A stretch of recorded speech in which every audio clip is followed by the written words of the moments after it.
కొన్ని పాత కుంభకోణాలు ఏవైతే ఉన్నాయో అవన్నీ కూడా కొన్ని వెలుగులోకి వస్తాయి. పోలీస్ వ్యవస్థలో కూడా కొంతమంది ఈ కుజస్తంభనకి సంబంధించినటువంటి అంశంలో నడుస్తున్నంత వరకు సెప్టెంబర్ లోపు, ఇప్పటి నుంచి ఈ ఏప్రిల్ నుంచి సెప్టెంబర్ లోపు పోలీసు వ్యవస్థలో ఉన్నటువంటి ప్రముఖ స్థానాల్లో ఉన్నటువంటి వాళ్ళు, పెద్దవాళ్ళు చాలా వాళ్ళు కొన్ని ఇబ్బందుల్లో ఇరుక్కునేటువంటి అవకాశం ఉంది. వాళ్ళ అవినీతి కూడా బట్టబయలయ్యేటువంటి అవకాశాలు ఉన్నాయి. అలాగే ఆంధ్రప్రదేశ్కు ప్రత్యేక హోదా ఏమాత్రం వచ్చే అవకాశాలు కనపడట్లేదు. కేంద్రంతో ఇంకా ఆంధ్రప్రదేశ్ ప్రభుత్వానికి సంబంధాలు ఇంకొద్దిగా బలహీనపడే అవకాశాలు కనపడుతూ ఉన్నాయి. దేశ ప్రధాని ఈ సంవత్సరం అంతా కూడా అన్ని రాష్ట్రాల్లో విస్తృతమైనటువంటి పర్యటనలు చేసేటువంటి అవకాశాలు కనపడుతున్నాయి.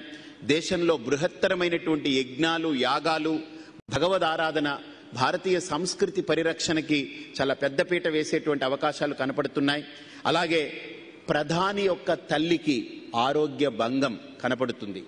అంటే మోడీ గారి యొక్క తల్లికి, మోడీ గారు నేను 2014 ఉగాది పంచాంగ శ్రవణం చేస్తున్నప్పుడు చెప్పాను, ఆయనకి 280 నుంచి 300 సీట్ల వరకు ఆయన సొంతంగా సంపాదించుకునే అవకాశం ఉంది.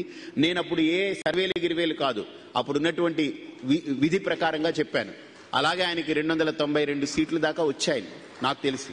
సో అలాగనే ఇప్పుడు ఈ లగ్నాత్తు ఏదైతే శుక్రుణ్ణి మనం రాజుగా అనుకుంటున్నామో, శుక్రుణ్ణి రాజుగా తీసుకున్నప్పుడు ఆయన స్థానం నుంచి మాతృస్థానాన్ని పరిగణలోకి తీసుకుంటే కొన్ని ఇబ్బందికరమైనటువంటి, అంటే ప్రాణాపాయ స్థితి కానీ లేదా తీవ్రమైనటువంటి అస్వస్థత కానీ ఇవన్నీ కలిగేటువంటి అవకాశము, తద్వారా ఆయనకు కూడా కొద్దిగా క్షోభ కలిగేటువంటి అవకాశాలు ఉన్నాయి. అదే కాకుండా ఇంకా చాలా మంది ఆయన్ని తీవ్రంగా విమర్శిస్తారు. ఆయన్ని విమర్శించి ఆయన మీద ఎంతో దాడి చేశామని అనుకుంటుంటారు. కానీ మోడీ గారికి సెప్టెంబర్ తర్వాత నుంచి, అంటే నవంబర్ తర్వాత పూర్తిగా చెప్పాలనంటే నవంబర్ నుంచి మళ్ళీ ఆయన ఒక కొత్త ప్రణాళికలతోటి, కొత్త పథకాలతోటి ప్రజల్లోకి వస్తారు. ఆయన కూడా కొన్ని కార్యక్రమాలు చేస్తారు. అలాగనే ఈసారి ఒక ముఖ్యమైనటువంటి విషయం ఏంటనంటే, ఈ సంవత్సరం ప్రత్యేకించి రాష్ట్ర ప్రభుత్వాలకు కానీ కేంద్ర ప్రభుత్వంలో కానీ అక్కడ అభ్యర్థులు ప్రత్యర్థులు అనేటువంటి వాళ్ళు విభేదించుకోకుండా కొన్ని మంచి పథకాలకి, కొన్ని మంచి ప్రజా ఉపయోగకరమైనటువంటి అంశాలకి బాట వేసేలాగా కలిసిమెలిసి ఆచితూచి అడుగు వేసే అవకాశాలు కొన్ని కనపడుతున్నాయి.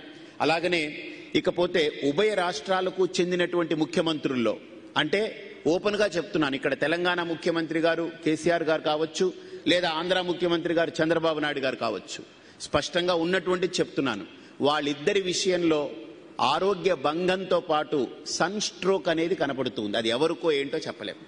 సన్ స్ట్రోక్ అంటే వడదెబ్బ కాదు, SUN కాదు, SON సన్ స్ట్రోక్. అంటే మనం నవ్వడం కాదు, మనం ప్రార్థించాలి వాళ్ళకి ఇబ్బంది కలగకుండా. మనం నవ్వుతున్నామనంటే ఇదేంటి అర్థం?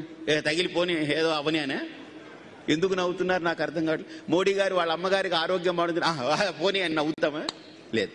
అలాగే ఇక్కడ కూడా మనల్ని పరిపాలిస్తున్నారు కాబట్టి వాళ్ళకు కూడా ఏమి ఇబ్బంది కలగకుండా 5 ఏళ్ళు అయితే వాళ్ళు ఉండాలి కదా, వాళ్ళు ఉంటారు కాబట్టి ఖచ్చితంగా వాళ్ళకి ఇబ్బంది కలిగితే మనకు ఇబ్బంది.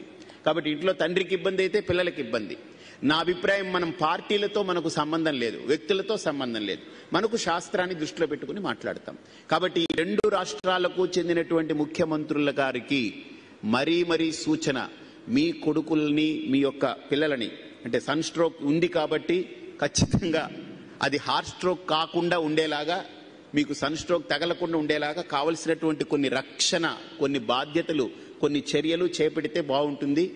అంటే నాకు తెలిసి ఇంకొక చిన్నది కూడా, అంటే నాకు అనిపిస్తుంది, అంటే మానసికంగా అనిపిస్తుంది, ఇక్కడంటే ఇంకా ఆల్మోస్ట్ కేటీఆర్ గారు సమర్థవంతంగా ఏదో చెప్తూ ఉన్నాడు, మాట్లాడుతున్నాడు, చేస్తూ ఉన్నాడు. బహుశా ఉంటే డాష్,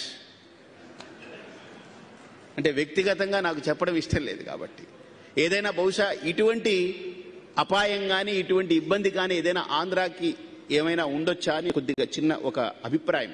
కొంతమంది కూడా దీని గురించి చర్చిస్తే అభిప్రాయం వ్యక్తపరిచారు.